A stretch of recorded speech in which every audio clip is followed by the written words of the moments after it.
Evil is not an absence of good. It is not a choice.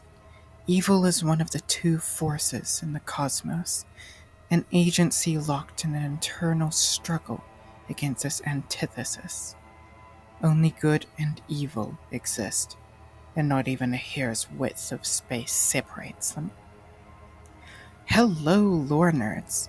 As you can tell by the creepy music, today's video is the Halloween special. And who better to cover than the iconic Vecna, the Undying King? Let's get straight into it. Vecna was once a mortal king of the world of Oerth, a planet of the Greyhawk setting, who became a lich and then a god. Once recognized as the most powerful lich in that world, Vecna eventually became a threat across the multiverse, known as the Scourge of Civilization. Vecna is often described as a decrepit lich, missing an eye and hand, which you will learn of soon enough. He is obsessed with collecting secrets, believing them to be a source of power, and is renowned for being cunning and calculating. Vecna believes every being has a secret that could be used to bring about their destruction, and learning that secret is the key to manipulating others. He does not claim a set divine domain, but did have a lair within the quasi-elemental plane of ash bordering the negative energy plane, a fortress-like citadel. Later would be drawn into the domains of dread by dark powers. He also keeps a hidden black tower in the plane of pandemonium. He has a variety of infamous artifacts. Among them is the +5 holy dagger named Afterthought, bracers of armor, and a powerful cloak of resistance. But you probably want to know about his two most infamous artifacts, the Eye and Hand of Vecna. They are two powerful artifacts sought by many malign beings across the multiverse. Both the Hand and Eye shifts one's alignment to neutral evil as the influence of Vecna overtakes them. The Eye grants one the power of true sight, as well as a form of X-ray vision, allowing you to see through solid objects such as walls.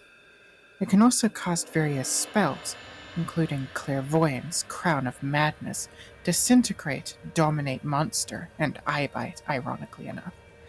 Using these spells came with the risk of Vecna tearing one's soul apart, devouring it, and then puppeteering the victim's body. The Hand of Vecna grants supernatural strength, and grants additional cold damage to spells and attacks the bearer makes. It also allows the bearer to cast some spells, including Finger of Death, Sleep, Slow, and Teleport. Casting any spells granted by the Hand of Vecna compels the bearer to commit an evil action afterwards, with an effect similar to the Suggestion spell. If one creature was attuned to both the Hand and Eye of Vecna at once, they would enjoy some benefits, such as immunity to disease and poison, premonitions of incoming danger, and the ability to turn an opponent's skeleton to jelly with the touch of the hand, regenerative abilities, and the power to cast Wish once every 30 days.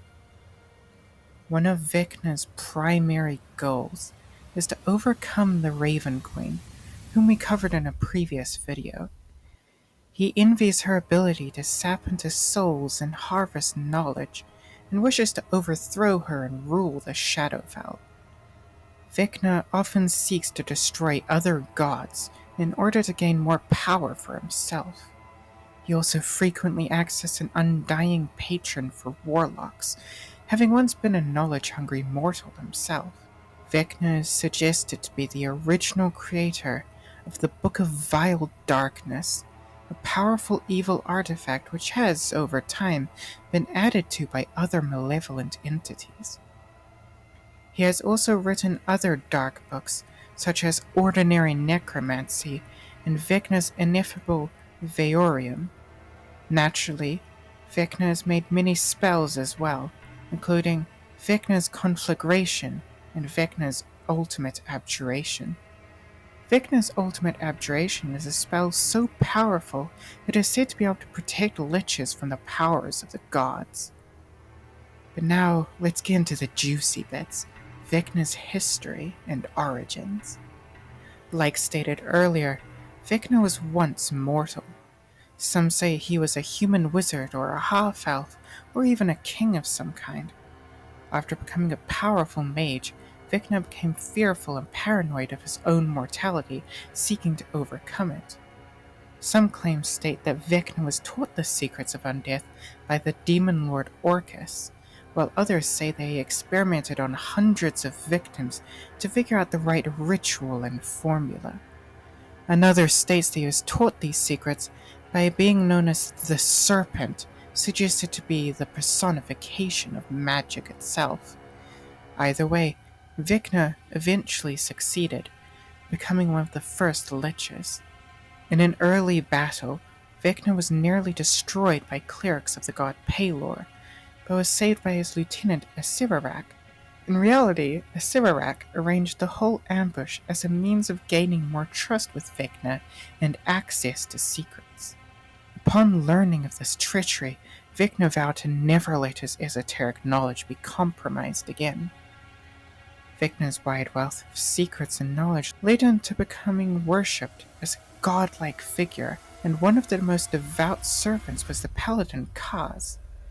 Earning Vecna's favor, Kaz became his lieutenant, even being kept alive with necromancy and turning into a vampire, as well as being gifted with the magical blade known as the Sword of Kaz. Unfortunately, Vecna's evil and ambition seeped into the sword and corrupted Kaz, urging him to slay Vecna and overthrow him. According to one version of events, Vecna had figured out a ritual to ascend to godhood, but was interrupted in the middle of it by the treacherous Kaz. They fought, Vecna having the upper hand. Before he could slay the traitor, Kaz cut off his hand and eye, which created those two artifacts. An explosion then destroyed the tower, consuming them. The only things left of Vecna were his hand and eye, the rest of him destroyed. His spirit endured, however, continuing to spread fear and gather worshippers. Vecna eventually gathered enough worshippers to ascend into being a demigod. Due to their failure, Vecna condemned his lieutenants into becoming the hideous Skull Lords. After failing to gain full divine status, Vecna was banished to Cavitus.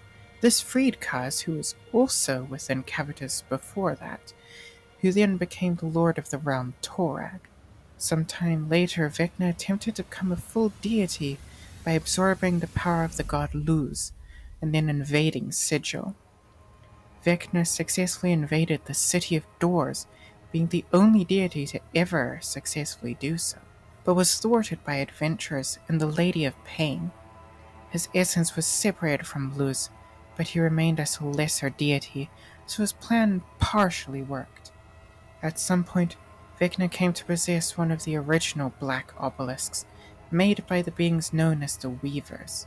He used this artifact and his godly magic to remove all knowledge of the Weavers from history, as well as learning the secrets of their creation. And that concludes our video on the legendary Vecna, the Arch Lich and Lord of the Rotted Tower. I do hope you enjoyed this video, and if you did, I'll see you on the next video.